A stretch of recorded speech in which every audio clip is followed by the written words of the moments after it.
वेदास्तथा स्मृतिगिरो यमचिन्त्य शक्तिं सृष्टिस्थितिप्रलयकारणमामनन्ति तं श्यामसुन्दरमविक्रियमात्ममूर्तिं सर्वेश्वरं प्रणतिमात्रवशं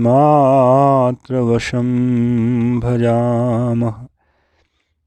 अज्ञाननिरधिरुपैति यया विशोषं भक्तिः परापि भजते परिपोषमुच्चैः तत्त्वं परं स्फुरति दुर्गममप्यजस्रं साद्गुण्यभृत्स्वरचितां प्रणमामि गीताम्।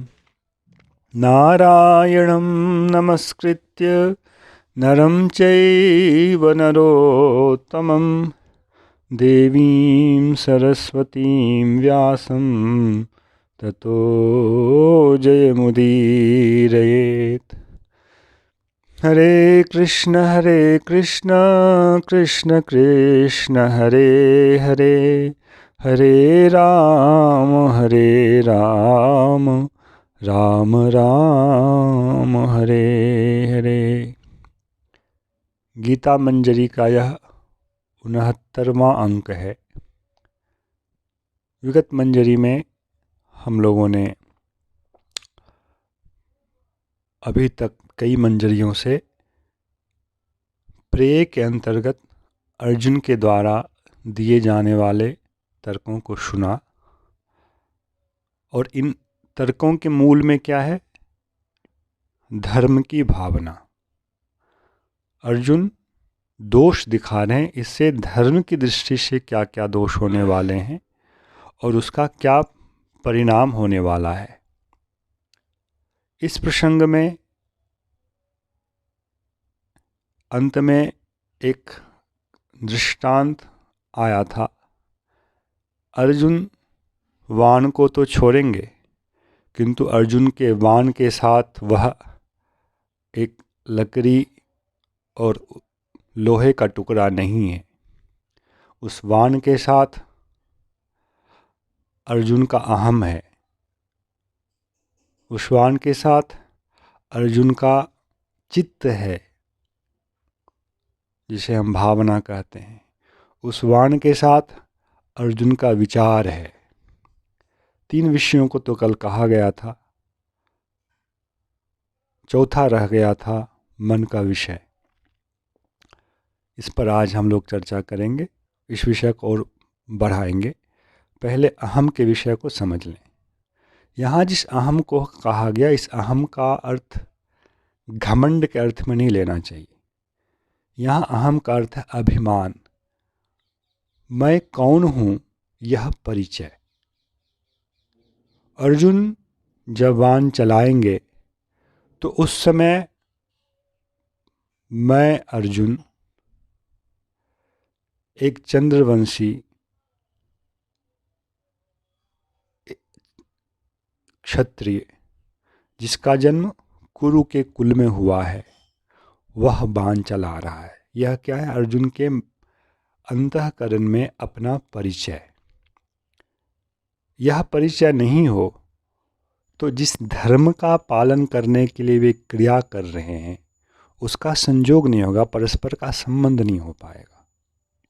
युद्ध करना क्षत्रिय का धर्म है, तो इसके लिए अर्जुन के हृदय में उस धर्म के पालन से संबंधित अभिमान, जिसको उस धर्म के पालन का अधिकार दिया गया है, उस अभिमान का होना आवश्यक है, जो उसका परिचय है।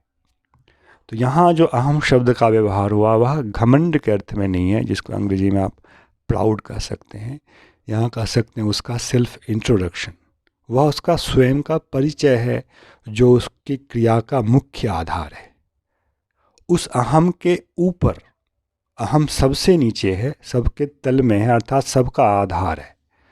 उसके बाद है उसके अनुकूल भावना, उसके बाद है उसके अनुकूल विचार।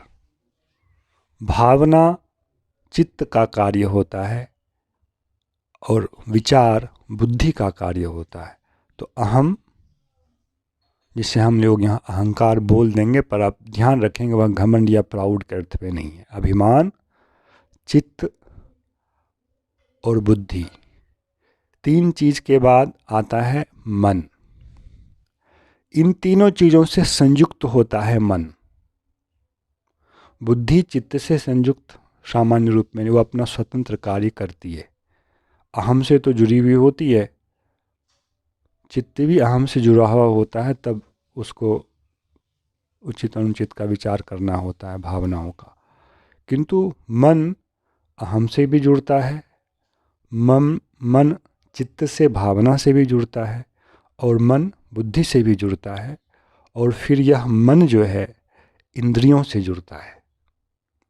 पहले मन में होता है करूं ना करूं, अर्जुन की जो स्थिति है करूं ना करूं, इसमें से अभी अर्जुन के मन में यह हो गया। बुद्धि ने जो विचार उपस्थित किए, उन विचारों के आधार पर अर्जुन ने यह निर्णय ले लिया कि मैं युद्ध नहीं करूं।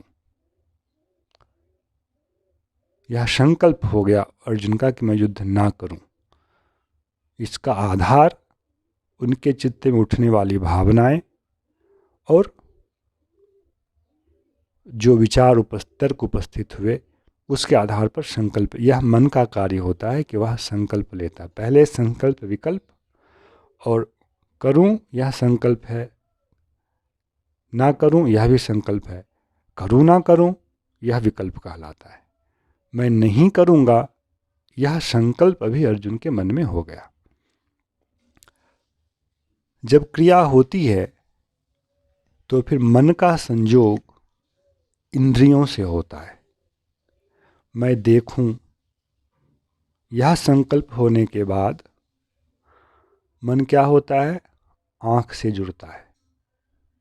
आँख में देखने वाली इंद्रिय है, फिर उसको बुद्धि की सहायता से वह एक अनुकूल दिशा देता है। बुद्धि मन से जुड़ी हुई है, अभी वह आँख रूपी इंद्रिय को एक दिशा देता है, नज़दीक देखना है दूर देखना है, तो देखना एक क्रिया है। उसी प्रकार यहाँ युद्ध में वाण चलाना यह क्रिया है। इसके लिए हाथ का उठाना, पैर का चलाना, देखना, सब बहुत सारी क्रियाएं हैं। फिर बाण छूटेगा। तो मन इंद्रियों से संयुक्त होता है, फिर क्रिया का संपादन होता है, जिसे हम लोग देख सकते हैं।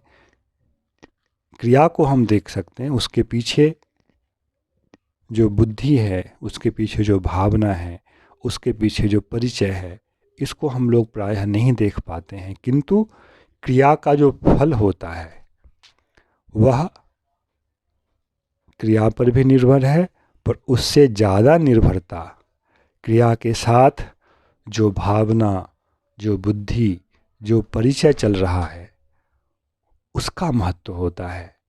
और यहीं धर्मशास्त्र का अधिक उपयोग समझ में आता है कि हमें किस प्रकार किसी क्रिया को करना चाहिए। किंतु ये सब कुछ, ये जो तर्क अर्जुन ने दिए, ये सारे प्रेय के अंतर्गत हैं, क्योंकि जितने का विषय यहाँ आ रहा है वह सब कुल का, जब वहाँ जहाँ विषय है वहाँ दैहिक संबंध की प्रधानता है। कुल उसी को कहते हैं जहाँ देह का किसी न किसी रूप में संबंध हो, रक्त का कहीं न कहीं किसी न किसी प्रकार से संबंध हो, माता पिता का, उनके माता पिता का, इस प्रकार से जहाँ रक्त का संबंध हो उसको कुल कहते हैं। तो अभी जो युद्ध होने वाला है उसमें केवल वर्तमान पांडव और कौरव नहीं है। इस युद्ध में इनका कुल है, पूरा चंद्रवंश है, और भी जितने राजा हैं, क्षत्रिय हैं, बहुत लोग आ रहे हैं यहाँ। उसी चंद्रवंश में कृष्ण भी आए हैं, तो कृष्ण भी यहाँ उनके कुल के ही हैं। कृष्ण की नारायणी सेना है दुर्योधन के पक्ष में, तो वह उनका कुल है। तो कुल एक बहुत विराट भाव अपने आप में यहाँ समेटे हुए है। तो जो भी विचार है वहाँ कहीं न कहीं रक्त का संबंध यहाँ है। रक्त का संबंध उस बीज से होता है जो कुल में आगे चलता रहता है। किंतु इस परिचय से जो कुछ भी कहा गया वह प्रेय के अंतर्गत आता है, वह श्रेय के अंतर्गत नहीं आता है। श्रेय तो बहुत ऊंची चीज़ है। प्रेय दो प्रकार का होता है, इस पर हम लोगों ने थोड़ी चर्चा की थी। एक जो धर्म अर्थ और काम की परंपरा है, यहाँ काम, इस सब के पीछे धर्म जुड़ा हुआ होता है। धर्म मूलक कामना, धर्म मूलक पदार्थ की प्राप्ति। यहाँ पदार्थ की प्राप्ति है राज्य, उसका मूल क्या होगा? धर्म। राज्य से प्राप्त होने वाला सुख, उसका मूल क्या होगा? धर्म। राज्य पा करके फिर राज्य का संचालन जो है वह भी धर्म के अनुसार होगा, तो उससे जो सुख प्राप्त होगा उसका भी मूल हुआ धर्म। तो धर्म मूलक अर्थ और काम की परंपरा, यह प्रेय के अंतर्गत आता है। और धीरे धीरे यह करता क्या है? धर्म अर्थ और काम के बाद फिर से जब धर्म आएगा तो वह पिछले धर्म की तुलना में वह अधिक बलवान होगा। जिसने ऐसा किया है, अब जो अगला चक्र आएगा उसमें उसका धर्म जो है और बलवान है, उसके अगले चक्र में वह धर्म और बलवान होगा। इस प्रकार धीरे धीरे धीरे धीरे धर्म का संचय होते होते, धर्म के से उत्पन्न होने वाले संस्कार बलिष्ठ होते होते व्यक्ति और धार्मिक होकर उठता जाता है। इसलिए यदि कामनाओं की भी पूर्ति करनी हो तो वह मनमाने ढंग से नहीं करनी चाहिए, हमें उसे भी धर्म को आधार बना कर करना चाहिए। तो अर्जुन के ये सारे तर्क जो हैं धर्ममूलक हैं और प्रेय के अंतर्गत हैं। इस प्रकार ही बहुत दिनों तक, बहुत जन्मों तक धर्म का अभ्यास करते रहने से फिर ऐसे धार्मिक व्यक्ति के हृदय में श्रेय की भावना आती है।